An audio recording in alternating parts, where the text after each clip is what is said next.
Imagine a world where love is a crime, your thoughts are not your own, and freedom is an illusion. Before 1984, before Big Brother, before George Orwell's vision of totalitarianism, there was We by Yevgeny Zamyatin. We is a novel that shaped the future of dystopian science fiction and left an undeniable mark in George Orwell's books. But how did this book, We, inspire George Orwell's 1984? And what does this connection tell us about the power of science fiction to predict the future, warn us, and shape the world that we live in?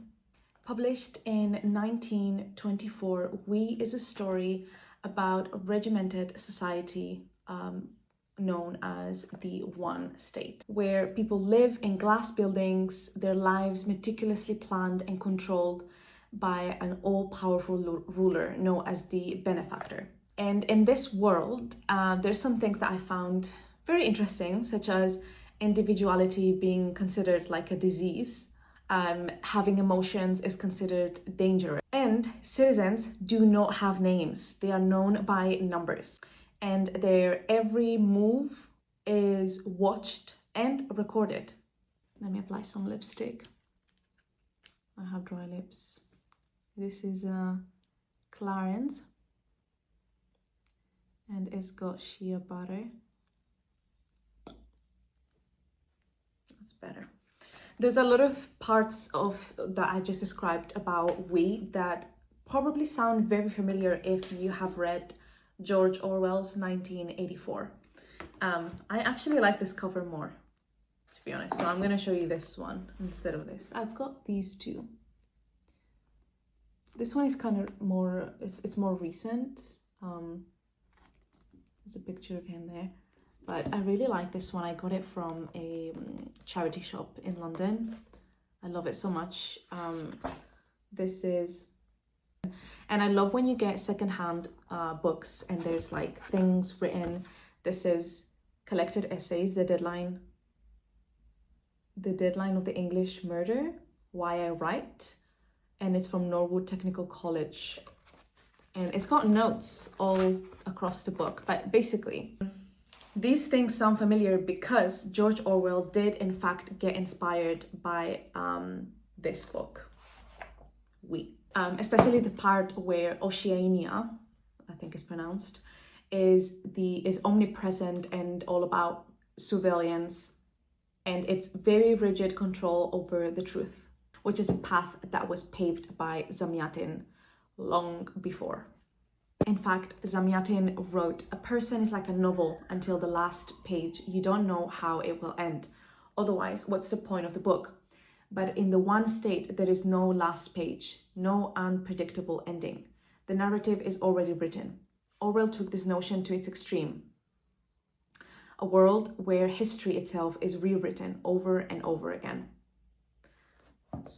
Orwell read We by Zamyatin in the 40s, and it shook him because he saw in Zamyatin's work not just an amazing novel, but also kind of a prophecy which included the rise of Stalin, the suppression of free thought, the reshaping of reality to serve a totalitarian agenda, basically. And all of this information was in this book.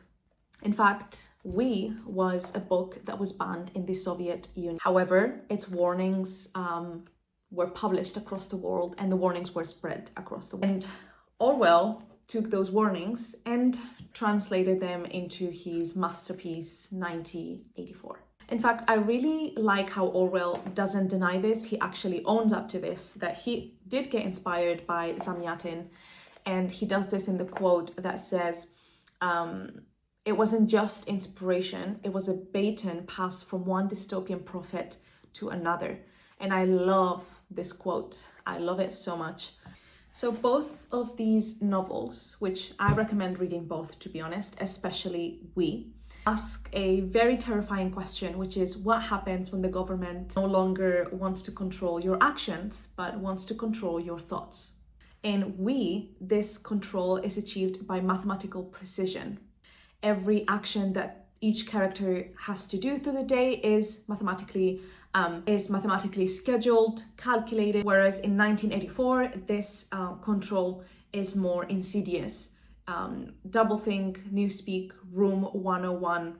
But in both of them, fear is the mechanism and fear is the enforcer. And I feel like I just love reading this kind of dystopian books because honestly, they're very realistic. The lines between fiction and between reality are very blurred. Governments, corporations, even algorithms. I talk about this a lot in my channel, how much I hate algorithms, especially really good algorithms such as the one on TikTok. And how, you kind of start questioning yourself.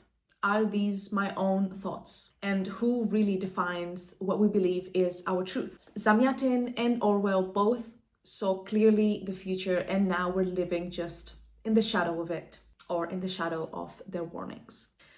Science fiction is honestly one of my favorite genres because it's more than just a story. It's kind of holding a mirror against society, and it kind of works as a warning system for the soul. I feel like equally Zamyatin and Orwell both wrote novels that weren't just books. They created blueprints for understanding oppression, for resisting control. Without there might never be a 1984. And without 1984, would we even recognize the dangers in our world? Perhaps the power of dystopian fiction is not just the power of warning us of what's to come, but in also reminding us that the future is still unwritten. And that for as long as we read, as long as we question and think for ourselves, there is still hope. If I had to choose between the two, I would say I much prefer just because the writing style, I feel like, was more interesting than 1984. I feel like 1984 is very catered to, I guess, a European reader. But if you know something about me, I love Russian authors so much. I love the way that they write. This book is simply amazing. And if you really love George Orwell and his legacy, all the books that he wrote, not just 1984, I think he also got inspired on this to write Animal Farm as well. So if you love any of his books, I also have this one. I don't think this one would be based on this, but worth to mention as well. This is Burmese Days, and look at that cover. I'm obsessed. If you are a George Orwell fan, you have to read Zamyatin. I haven't read any of Zamyatin's books before reading but it's definitely an author that I will be reading more this year. And I love discovering new authors. It's so exciting. But I also wanted to mention that we also inspired Brave New World by Huxley. If you're into this type of books like dystopian science fiction, you probably read Brave New World as well, or maybe it's in your TBR. I would say this would be a great addition as well if you've enjoyed those books. But I also wanted now to kind of wrap up the video comparing quotes from both books that further emphasize how much Orwell got inspired in this book and how important it is for you to read if you've enjoyed 1984. So I put the quotes in categories depending on the book, both books type of, I guess, like discourse that they touch on. The first one is surveillance and control. And in there's a quote that says, "There were no doors, and because of this, nothing was private. Everything from birth to death took place in the gracious sight of all." I mean, can you imagine that? In 1984, the classic Big Brother is watching you.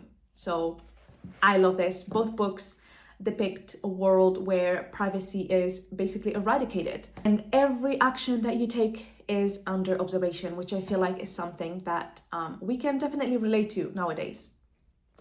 The second group is suppression of individual thought. There's a quote that says, "We came to the conclusion that the only means of ridding man of crime is to rid him of freedom." In 1984, freedom is slavery. So both societies and both books claim that true happiness comes from surrendering individuality and embracing state control, which is very dangerous. The next group is the destruction of love and emotion. There is a quote that says, "Love, but that is precisely what we must not have. Love is a savage, non-rational force. And in 1984, we shall abolish orgasm." So in both stories, love is viewed as a very dangerous force that must be controlled and eliminated.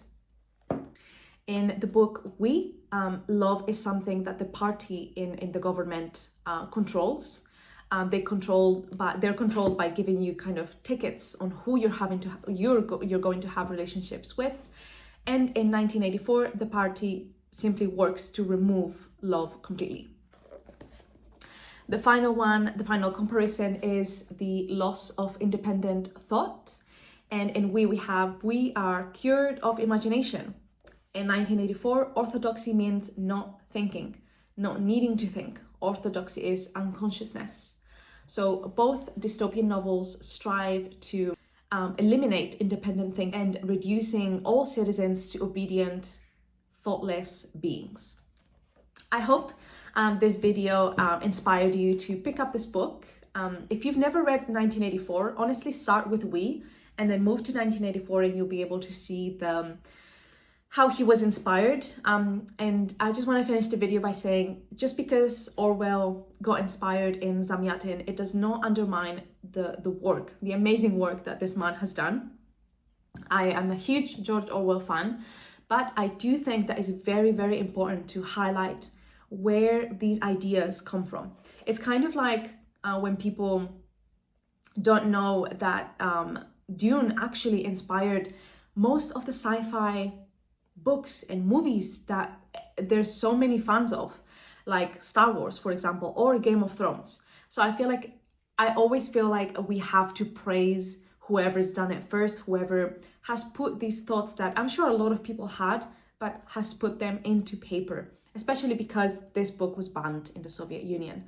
So yeah, I hope this book was insightful in a way for you, so you can pick up this book and read it. If you have read it, I would love to know your thoughts. Please let me know down below. And yeah, let this be your sign to pick up more dystopian novels. And yeah, maybe pick up one of these first.